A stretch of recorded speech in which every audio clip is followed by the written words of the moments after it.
لکھا ہے کہ آپ فوج سے منسلک تھے. حضرت کی حیات میں جو واقعات سب سے اہم ہوا ہے برہمن لڑکی کا، اس کے پس منظر میں بہت سی باتیں ہیں، بہت سی حقائق ہیں اور بہت سی نصیحتیں ہیں حکمرانوں کے لیے، سماج میں کام کرنے والوں کے لیے، نوجوانوں کے لیے. بصیرت بات کی ہے اور اس میں نصیحت. آپ کے ہمسائے میں ایک برہمن رہتا تھا. اس کی لڑکی جب بالغ ہوئی تو اس کے حسن کے چرچے بادشاہ وقت کے پاس پہنچے. اس زمانے میں علاء الدین بہمنی نہیں بلکہ اس کا بیٹا ہمایوں شاہ ظالم بادشاہ تخت پر موجود تھا. مختلف کتابوں میں یہ لکھا ہے کہ ہمایوں شاہ ظالم بہمنی اتنا زیادہ ظلم کرتا تھا، اتنا زیادہ ناانصافی کرتا تھا، اتنے اخلاق سے گری ہوئی حرکتیں اس کی ہوتی تھی کہ جس کی وجہ سے کئی کتابوں میں اس بادشاہ کے نام کے ساتھ ظالم لکھا ہے، نظم میں بھی نثر میں بھی. چنانچہ جب اس کو یہ کیفیت ملی اس لڑکی کے بارے میں تو وہ اپنے ہرکاروں کے ذریعے سے اس کو اپنے محل سرا میں طلب کرتا ہے. حسب مرضی اس کی روبرو بٹھایا جاتا ہے. چونکہ اس کی نیت خراب تھی لیکن اللہ کو کچھ اور منظور تھا. ظلم ہمیشہ کامیاب نہیں رہتا. ظلم ایک حد ہوتی ہے، اس کی انتہا ہوتی ہے، اس کے بعد ظلم خود بخود ختم ہو جاتا ہے. چنانچہ یہاں بھی یہی ہوا کہ حضرت سید شاہ اسماعیل قادری رحمۃ اللہ علیہ کے ہمسائے میں رہنے والا یہ خاندان جب اس کے والد کو انصاف حاصل کرنے کے لیے کسی حکومت کا سہارا لینے کی ضرورت نہیں پڑی، کسی طاقتور شخص کے پاس جانے کی اس کو ضرورت محسوس نہیں ہوئی، بلکہ اس نے ایک اللہ والے، دنیا سے تعلق نہ رکھنے والے ایک بزرگ کے پاس حاضر ہوا اور عرض کیا کہ حضرت میری نوجوان بیٹی کو بادشاہ وقت نے اٹھا لے گیا ہے. اسلام کی غیرت کبھی برداشت نہیں کرتی کہ کسی معصوم پر، کسی عورت پر ظلم کیا جائے اور اس کو دیکھتے ہوئے خاموش بیٹھا جائے. حدیث شریف ہے، سرکار دو عالم صلی اللہ علیہ وسلم فرماتے ہیں کہ جب ظلم دیکھو، زیادتی دیکھو تو اس کو ہاتھ سے روکو، اور جب ہاتھ سے نہیں روک سکتے تو زبان استعمال کرو، اور جب زبان استعمال نہیں کر سکتے تو دل میں برا جانو. لیکن یہ کہا گیا کہ یہ ایمان کا آخری درجہ ہے. اولیاء اللہ کے پاس ایمان کا اعلیٰ درجہ رہتا ہے. چنانچہ آپ نے زبان سے ہمدردی نہیں ادا کی، دل میں برا نہیں جانا، بلکہ ظالم وقت کے سامنے دلیری کے ساتھ اس برہمن لڑکی کو بچانے کے لیے محل سرا میں آپ تشریف لے جاتے. پھر وہاں دیکھا کہ لڑکی کو بادشاہ کے سامنے بٹھایا گیا ہے. لڑکی پہچانتی تھی، حضرت کے پاس قریب آئی اور آپ کے آسرے میں آنے کے بعد حضرت سید شاہ اسماعیل قادری رحمۃ اللہ علیہ اس لڑکی کو لے کے باہر آ گئے. محل سرا پر فوجی نگران کار موجود، اہل کار کی خدمت وہاں موجود، لیکن اللہ تعالیٰ چاہتا تھا کہ اپنے ولی کو، ایک مظلوم کو لے کر باہر چلا جائے اور کوئی اس کو نہ دیکھے. چنانچہ ہوا یہی، جب بادشاہ سے کو جب جلال آ گیا کہ میرے روبرو ایک چیز موجود تھی، اس کو میری اجازت کے بغیر کیسے باہر لے گیا. نگران کار کیا کر رہے تھے، جواب طلب کیا گیا.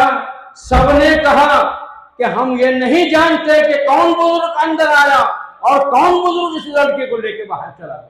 ہم نے نہیں دیکھا.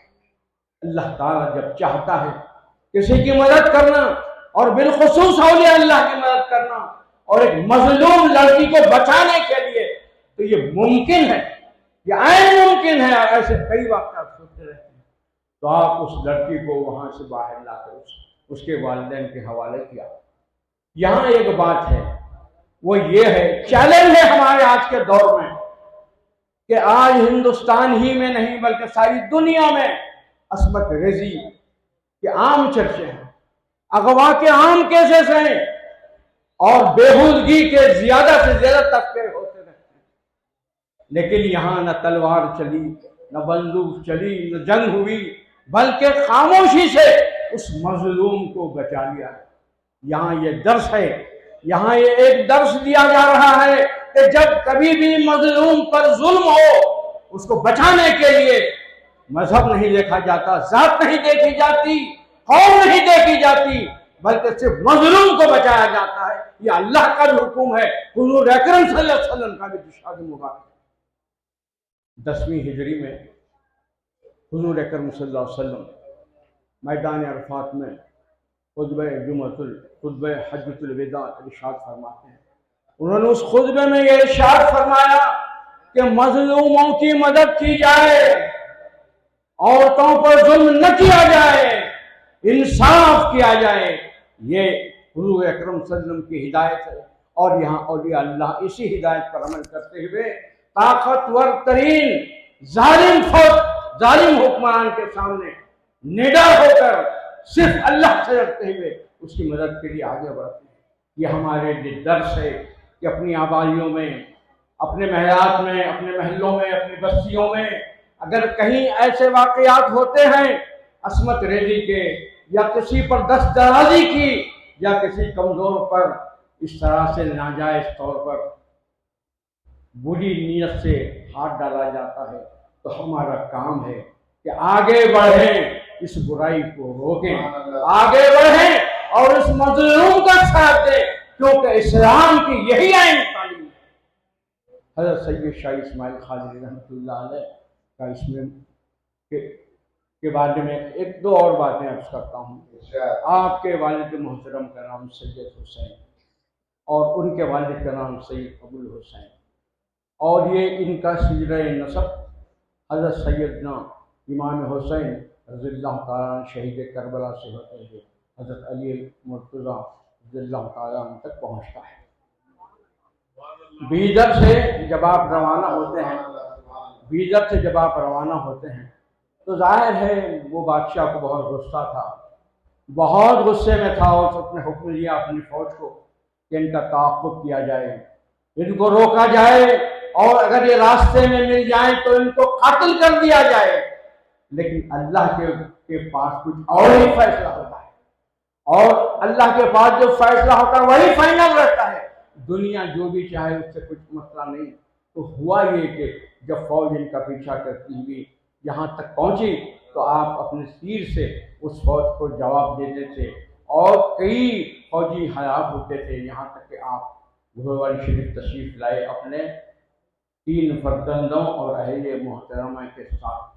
آپ یہاں ایک مقام پر قیام فرمایا، اس کے بعد وہاں سے تیر چلایا، وہ تیر ایک جگہ نصب ہوا، اور کہا گیا کہ اس کو تیر کو نکالا جائے۔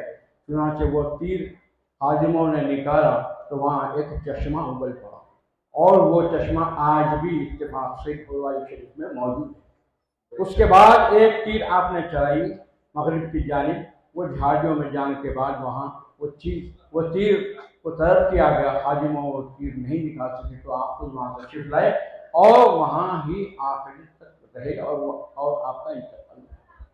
آپ کے وصال کے بارے میں مختلف کتابوں میں 2 روایت ہیں۔ ایک یہ ہے کہ آپ اپنے گھوڑے سمیت زمین میں سما گئے، اور دوسری روایت میں ہے مختلف کتابوں میں کہ آپ 40 دن یہاں تشریف رکھے، یہاں تھے، اس کے بعد آپ کا انتقال۔ مختلف کتابوں کے مطالعے کے بعد یہ کہا جا سکتا ہے کہ آپ کا وصال 29 ذی الحج 882 ہجری کو ہوا۔ یہاں تشریف لانے کے بعد ایک اور واقعہ ہے، اور وہ واقعہ بھی بہت نصیحت آموز ہے، اس سے ہمیں درس ملتا ہے، اور اس پر ہم کو نصیحت حاصل کرنا چاہیے اور عمل کرنا چاہیے۔ وہ یہ ہے کہ آپ کے فرزند حضرت سید شاہ مہتاب خادری رحمۃ اللہ علیہ ایک مرتبہ آپ کی اجازت سے اپنے گھوڑے پر باہر تشریف لے گئے۔ واپس آتے وقت ممکن ہے گھوڑے کی مزاحمت کے لیے اپنے ہاتھ میں ایک سینی کی چھڑی لیے تشریف لائے۔ جب آپ نے دیکھا کہ میرے فرزند کے ہاتھ میں سینی کی چھڑی ہے تو ہو سکتا ہے ان کو خیال آیا ہوگا کہ سینی شراب اسلام میں حرام ہے، سینی شراب اسلام میں حرام ہے، اور سینی سے متعلق چھڑی میرے فرزند کے ہاتھ میں مناسب نہیں ہے۔ اس وقت آپ ایک دیوار کا پایا کھود رہے تھے، آپ نے فرمایا کہ آپ اپنے فرزند سے فرمایا کہ آپ اس دیوار میں اتر جائیں۔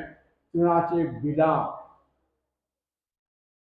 سوچے سمجھے اپنے والد محترم کے حکم کے تابع میں آپ اس دیوار میں اتر گئے اور آپ وہیں پر آپ کا انتقال ہو گیا۔ یہ بات مختصر معلوم ہوتی ہے، لیکن اس میں ایک بات بہت اہم ہے، وہ یہ ہے کہ قرآن شریف میں اللہ تبارک تعالیٰ حکم فرماتے ہیں کہ ماں باپ کا احترام کرو، ماں باپ کی خدمت کرو، ماں باپ کو اف تک نہ کہو۔ اگر ان کا مزاج آپ کو سمجھ میں نہیں آتا ہے تو آپ کو سوال جواب اور سینہ تان کے بات کرنے کی اجازت نہیں ہے۔ یہاں حضرت سید شاہ اسماعیل قادری رحمۃ اللہ علیہ اپنے فرزند کو کہتے ہیں کہ دیوار میں اتر جاؤ بلا چومو چرا، بغیر کسی بحث کے، والد کے حکم پر، کہ جانتے ہوئے کہ اس کے بعد میری موت واقع ہونے والی ہے، آپ اس دیوار میں اتر جاتے ہیں۔ اس سے ہمارے لوگوں کو یہ نصیحت ہے کہ ہم اپنی زندگیوں میں اپنے والدین کا احترام کریں، اس بات کا جائزہ لیں کہ آیا ہم اپنے والدین کی قدر و قیمت جانتے ہیں کہ نہیں، کیا والدین کے مقابل میں سینہ تان کر بحث کرتے ہیں، یا ان کے پیچھے یا ان کے سامنے ان کو تکلیف دیتے ہیں۔ قرآن کا حکم ہے کہ ماں باپ کا احترام کرو، اف تک ان کو نہ کہو، اور یہ کہا گیا کہ والد جنت کا صدر دروازہ ہے۔ اس کا عملی نمونہ حضرت سید مہتاب شاہ قادری رحمۃ اللہ علیہ کی پاک زندگی سے معلوم ہوتا ہے۔ اس لیے میں بالخصوص اپنے نوجوان بھائیوں سے، بہنوں سے یہ درخواست کر رہا ہوں کہ غنیمت جانیے اگر ان کے والدین بقید حیات ہیں، ان کی خدمت کیجیے، ان کی دعا لیجیے، اس سے اللہ خوش ہوگا، اللہ کا رسول خوش ہوگا، اور جس دربار میں ہم حاضر ہوئے ہیں کچھ حاصل کرنے کے لیے، ان کی روح بھی خوش ہوگی اور ہماری منتیں اور مرادیں بھی پوری ہوگی۔ محترم بزرگوں اور دوستوں، یہاں شراب کی بات بھی آئی، سیندی کی بات بھی آئی۔ اسلام میں شراب سیندی حرام ہے، اسلام میں سود خوری حرام ہے، جوا حرام ہے، اور دوسری جو برائیاں ہیں وہ سب حرام کی گئی ہیں۔ یہ جانتے ہوئے بھی اگر ہم حرام چیزوں کو اپنائیں، شراب پئیں، جوا کھیلیں، بدکاری کریں، عصمت ریزی میں ملوث رہیں، برائیوں میں اپنے آپ کو دفن کر دیں، سب کچھ کریں، اور یہ چاہیں کہ اللہ کی مدد ہمارے ساتھ ہوگی، حضور اکرم صلی اللہ علیہ وسلم ہم پر خوش رہیں گے، ان کی عنایت ہمارے ساتھ رہے گی، بزرگان دین جن کے پاس ہم حاضر ہوئے ہیں ان کی روح پاک بھی ہمارے ساتھ رہے گی اور ہم کامیاب ہوں گے۔ یہ بات سمجھ میں آنے والی نہیں ہے، یہاں دلیل مضبوط نہیں ہے، یہی ہے کہ ہم جس کے دربار میں آ رہے ہیں ان کی کیا تعلیمات ہیں اس پر عمل کرنا ضروری ہے۔ اگر ہم ان کے تعلیمات پر عمل نہیں کریں گے،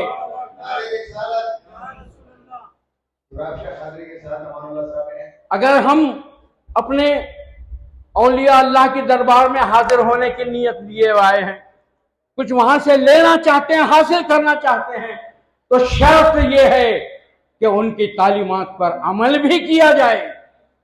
وہ کہہ رہے ہیں کہ والدین کی قدر و قیمت کرو، عزت کرو، ہم والدین کی مخالفت کر رہے ہیں، والدین کی خدمت کا جذبہ ہم میں نہیں ہے۔ وہ کہہ رہے ہیں سیندی شراب چھوڑ دو، ہم اس کو اپنائے ہوئے ہیں، وہ کہہ رہے ہیں برائیوں کو لات مار دو، ہم اس کو اختیار کیے ہوئے ہیں۔ یہ تضاد ہے، یہ تضاد والی زندگی کامیاب نہیں ہو سکتی۔ اس لیے میں اپنے نوجوانوں سے خاص طور پر ادب درخواست کر رہا ہوں اس مقدس بارگاہ میں کہ آپ آج عہد کیجیے کہ شراب نہیں پیئیں گے،